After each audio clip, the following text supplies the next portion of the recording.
Hello everyone, welcome to my platform. আমি হৈমন্তিকা দাস, বর্তমানে WBCS executive officer হিসেবে কর্মরত রয়েছি। আজকে তোমাদের সাথে একটা ইম্পর্টেন্ট টপিক নিয়ে আলোচনা করব। আমরা সকলেই জানি ওয়েস্ট বেঙ্গলে এখন যে মোস্ট ইম্পর্টেন্ট একটা রিভিশন প্রসেস চলছে, ইলেকটোরাল রোল রিভিশন প্রসেস, সেটা হচ্ছে SIR নামে পরিচিত।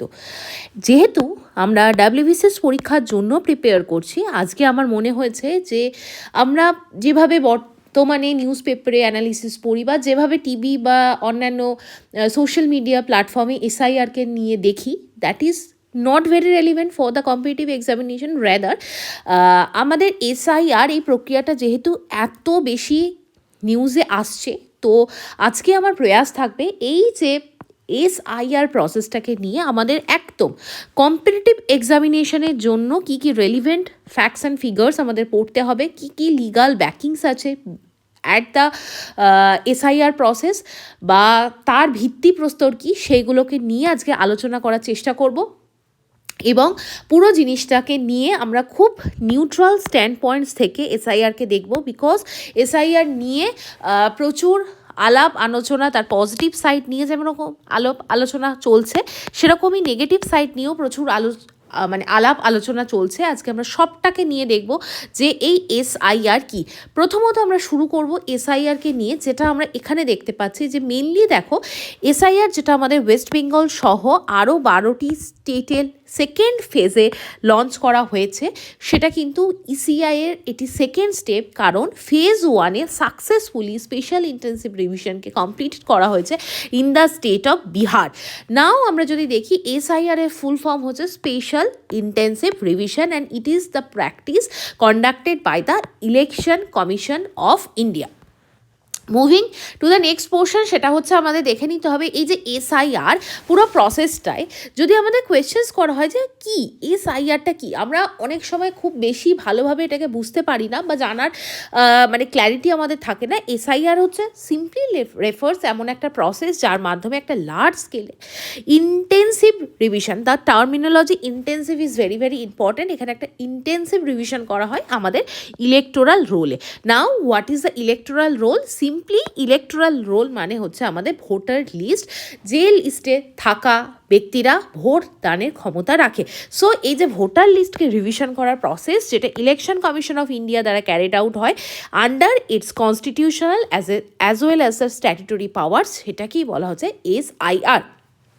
এবার আমরা যেহেতু SIRকে পড়লাম, তাহলে এই যে কনস্টিটিউশনাল ব্যাকিং সেটা কি কি, কোন আর্টিকেল দ্বারা সেটা গাইডেড হচ্ছে, এটাও আমাদের দেখে নিতে হবে। দেখো section 21 subsection 3 of the representation of the people's act 1950, এইটা খুব ইম্পর্টেন্ট যে 1950 সালের এই সালটাও ইম্পর্টেন্ট, যে representation of the people's act 1950 দ্বারা তার section 21 subsection 3 as well as Article 324 of the Constitution provides the right to the ECI, কি রাইট, তাকে একটা ডিসক্রিশনারি পাওয়ার দেয় to revise the electoral roll as it deems fit. অর্থাৎ ECI যখন মনে করবে যে এখন আমার দরকার, এখন আমার প্রয়োজন, আমার কি করতে হবে, লার্জ স্কেল একটা ইন্টেন্সিভ রিভিশন করতে হবে, তখনই কিন্তু SIRকে কন্ডাক্ট করা যায়। ফর এক্সাম্পল, ওয়েস্ট বেঙ্গলের জন্য লাস্ট SIR কবে কন্ডাক্টেড হয়েছিল? ইন দ্য ইয়ার অফ 2002, এবং সেই জন্য 2002-এর রোলকে দেখবে বারংবার নিউজে দেওয়া হয় যে ওয়েস্ট বেঙ্গলের জন্য 2002-এর SIR-এর রোলকে রেফারেন্স রোল হিসাবেও কিন্তু রিভিশন করা যেতে পারে। Now another more important article with respect to the constitution, যেটা আমাদের ECI-কে পাওয়ার দেয়, কি সেই কনস্টিটিউশনাল যে আর্টিকেল 325 কিন্তু কথা বলে ইউনিভার্সাল সাফ্রেজের কথা। এর মানে কি বলা হচ্ছে যে একজন পার্সন, দেখো, no person be ineligible for inclusion in or to claim to be included in a special electoral roll on the ground of religion, race, caste and sex। অর্থাৎ বলা হচ্ছে যে এই যে ধর্ম, রেস, কাস্ট, সেক্স, সে পুরুষ না মহিলা, এর ভিত্তিতে কিন্তু কোনো জায়গায় কোনো ইনএলিজিবল পার্সনকে, যেমন এই কথাটা দেখো বারবার বলা হবে, ইনএলিজিবল পার্সনকে আমরা ভোটার লিস্টে ঢোকাবো না, আবার একজন এলিজিবল ব্যক্তিকেও যেন ভোটার লিস্ট থেকে বেরিয়ে না যায়। This is the thumb rule based on which SIR is carried out next আমরা যদি দেখি যে এই এসআইআর প্রসেসটা কি, আমি তোমাদেরকে কয়েকটা ফ্যাকচুয়াল জায়গা বলে দেব।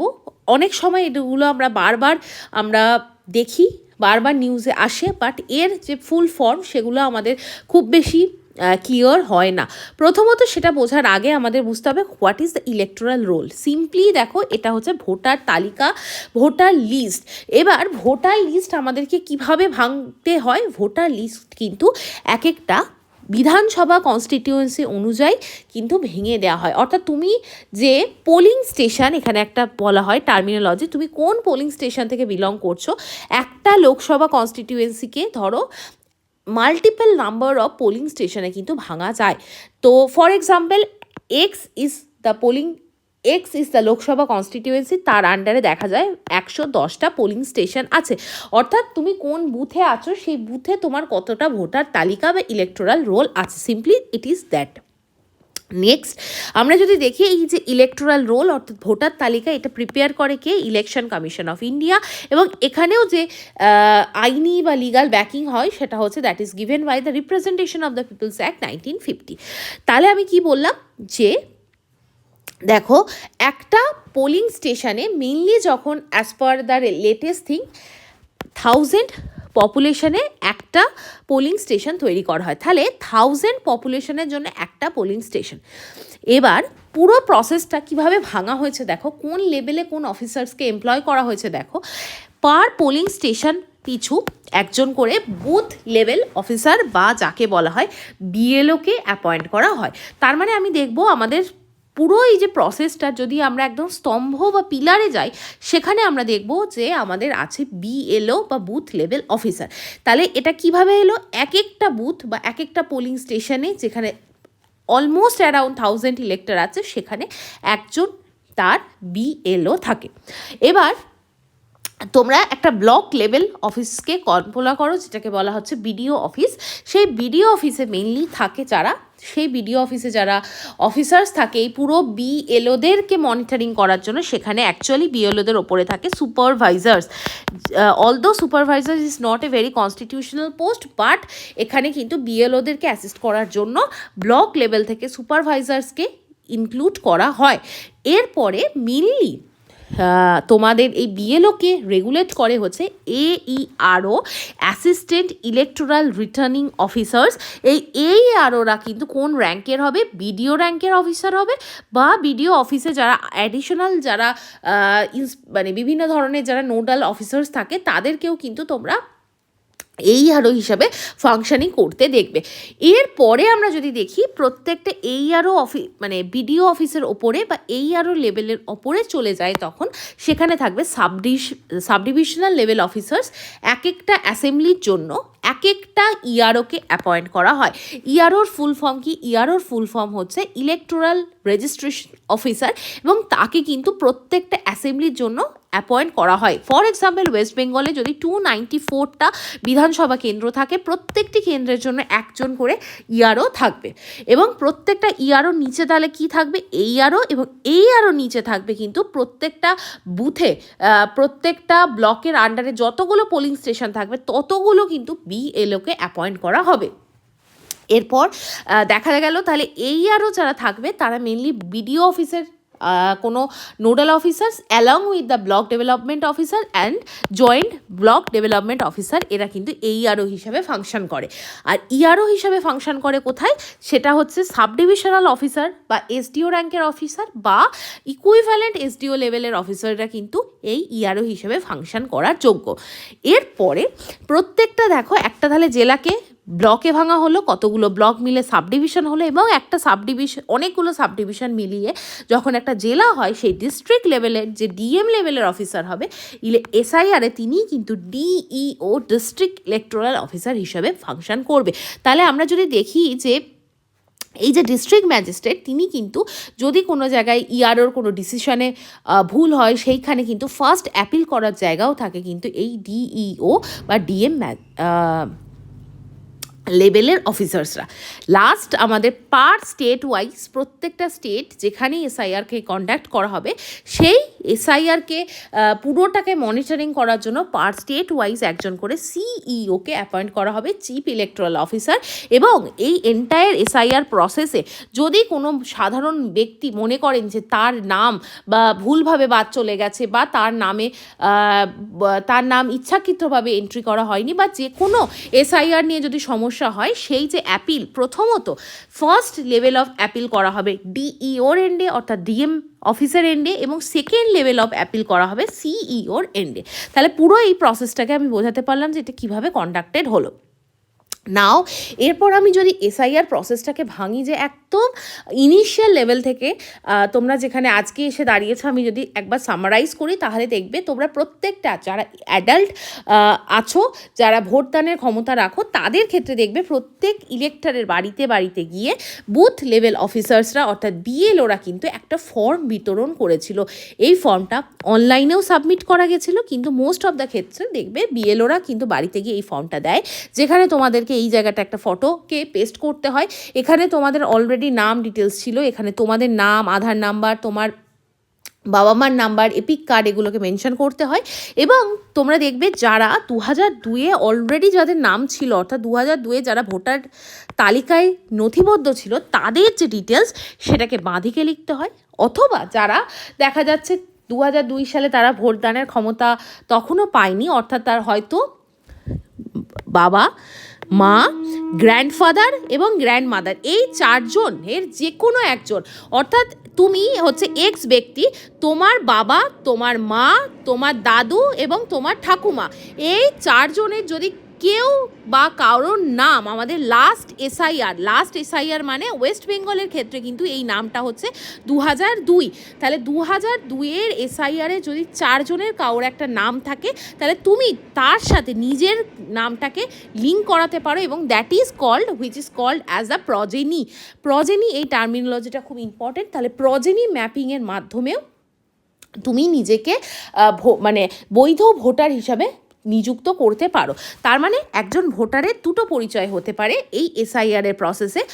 দুটো ক্যাটাগরি বলা হতে পারে, একটা ক্যাটাগরিকে বলা হচ্ছে সেলফ লিঙ্ক ক্যাটাগরি, একটাকে বলা হচ্ছে প্রজেনি linked category. What is the self link category? যে ক্ষেত্রে তোমার নাম 2002-এ ছিল, অর্থাৎ তুমি এনুমারেশন ফর্মকে বাঁদিক দিয়ে ফিল আপ করেছো।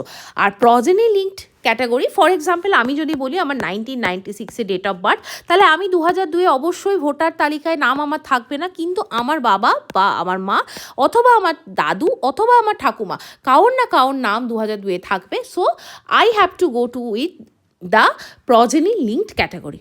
এবার এরকম অনেক ভোটারকে এসআইআরের প্রসেসে দেখা গেছে যে তাদের কোনো রকম কোনো লিঙ্কেজ আমরা খুঁজে পাইনি, না তো 2002-এ তার নিজের নাম আছে, না তো কোনো তার প্রজেনিকে খুঁজে পাওয়া গেছে। সেই কেসগুলোকে বলা হচ্ছে নো ম্যাপ কেস, অর্থাৎ তার ম্যাপিং করা যায়নি। এবং কেন ম্যাপিং করা যায়নি? অনেক সময় দেখা গেছে সে হয়তো অ্যাবসেন্ট, অথবা সে তাকে বিএলও বাড়িতে গিয়ে খুঁজেই পায়নি, সে হয়তো সেই জায়গা থেকে চলে গেছে, অন্য কোনো স্টেটে চলে গেছে, বিদেশে চলে গেছে, বা সে মারা গেছে। তার মানে কিন্তু তার প্রজেনি বা তার কোনো সেলফ আইডেন্টিটি ম্যাপ করা যায়নি। এই সমস্ত নামকে বাদ দিয়ে ড্রাফট লিস্ট পাবলিশড হয়েছিল ওয়েস্ট বেঙ্গলে। যেরকম বেশ কিছুদিন আগে কিন্তু এসআইআর চলাকালীন দেখবে ড্রাফট রোল পাবলিশড হয়েছিল, যেখানে প্রায় অ্যারাউন্ড 50 lakhs ভোটার্সের নাম রিজেক্ট করা হয়েছিল because of the no mapping. ঠিক এরপর এই যে ড্রাফট লিস্ট থেকে দেখা গেল যে যাদের মধ্যে এই যে নো ম্যাপিং কেসগুলো বাকি রয়ে গেল, যাদেরকে কোথাও না কোথাও লিঙ্ক করানো গেল না, আইদার তাদের 2002-এর সাথে লিঙ্ক করানো গেল না, সেলফ ম্যাপ করানো গেল না, অথবা তাকে প্রজেনি ম্যাপ করানো গেল না, তাদেরকে এবার কিন্তু এসআইআরের একটা নেক্সট ফেজে হিয়ারিংয়ে ডাকা হলো। What is called hearing? এবার দেখো, হিয়ারিং এমন একটা প্রসেস, তাকে ডেকে তাকে জিজ্ঞেস করা হলো আপনি কি আদেও বৈধ ভোটার, অর্থাৎ আপনার ভ্যালিডিটিকে চেক করা হবে, আপনার কি প্রপার ডকুমেন্টেশন আছে, যদি থাকে আপনাকে সেটা ফার্নিশ করতে হবে, এবং সেটা এইআরও এবং ইআরও লেভেল অফিসারদের ডিসক্রিপশন সেটাকে অ্যাকসেপ্ট করবে নাকি রিজেক্ট করবে। ইআরও এবং এইআরও যদি সেই ভোটারকে মনে করেন যে ডিউরিং হিয়ারিং হ্যাঁ তিনি বৈধ ভোটার, তিনি প্রপার ডকুমেন্টেশন দিয়েছেন, তাহলে তার নাম কিন্তু আমাদের ভোটার লিস্টে উঠবে, আদারওয়াইজ তাকে ভোটার লিস্ট থেকে বাদ দিয়ে দেওয়া হবে। বোঝাতে পারলাম।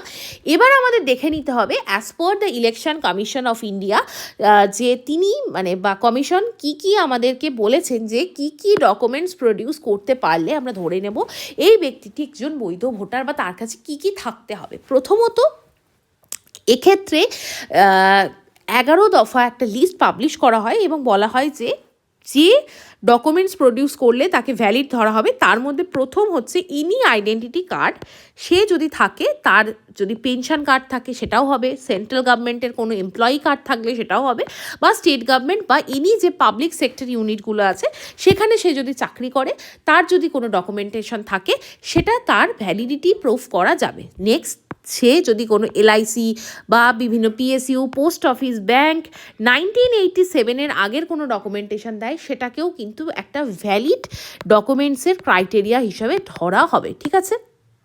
নেক্সট, তার নিজের বার্থ সার্টিফিকেট থাকতে হবে, তার নিজের পাসপোর্ট থাকতে হবে, পাসপোর্টকেও মানে বৈধ ডকুমেন্টস ধরা হয়েছে, ম্যাট্রিকুলেশন সার্টিফিকেট ধরা হয়েছে অর্থাৎ 10th বা 12th বা any board university, permanent residential certificate. কিন্তু এটা পরবর্তীকালে ওয়েস্ট বেঙ্গলে দেখা যায় শুধুমাত্র পাট্টা ল্যান্ডের ডকুমেন্টসকেই ভ্যালিড বলা হয়েছিল।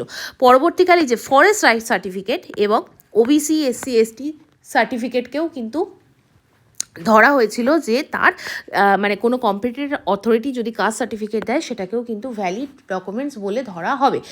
আর লাস্ট কি, ন্যাশনাল রেজিস্টার অফ সিটিজেন, এগুলো জেনারেলি ওয়েস্ট বেঙ্গলের কোনো ভোটারের কাছে পাওয়া যায়নি। এবং লাস্ট হচ্ছে ল্যান্ড বা হাউস অ্যালটমেন্ট সার্টিফিকেট, যেটাকে বলা হচ্ছে পাট্টা সার্টিফিকেট যদি থাকে।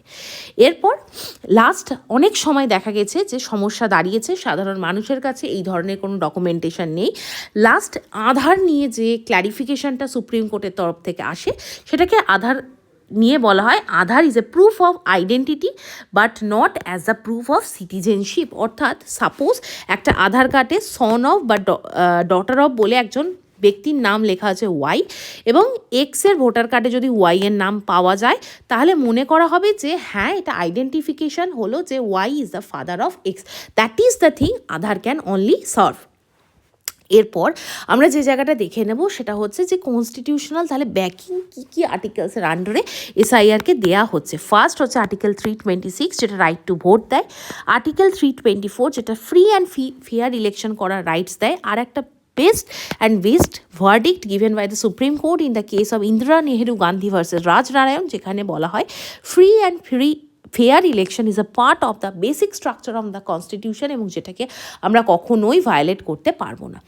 নেক্সট, এইখানটা খুব ভালো করে দেখো যে কি জায়গায় হিয়ারিং টাইমের সময় একজন ইআরও বা এইআরও প্রবলেম ফেস করেছে। মেনলি দেখো, আমি যদি একটু লিখেও দিই, এই জায়গায় যার 1987-এর আগে জন্ম তাকে এই যে ভ্যালিড ডকুমেন্টসের একটা ডকুমেন্টসকে প্রোভাইড করলেই সে তার নিজের বৈধতাকে প্রমাণ করতে পারে।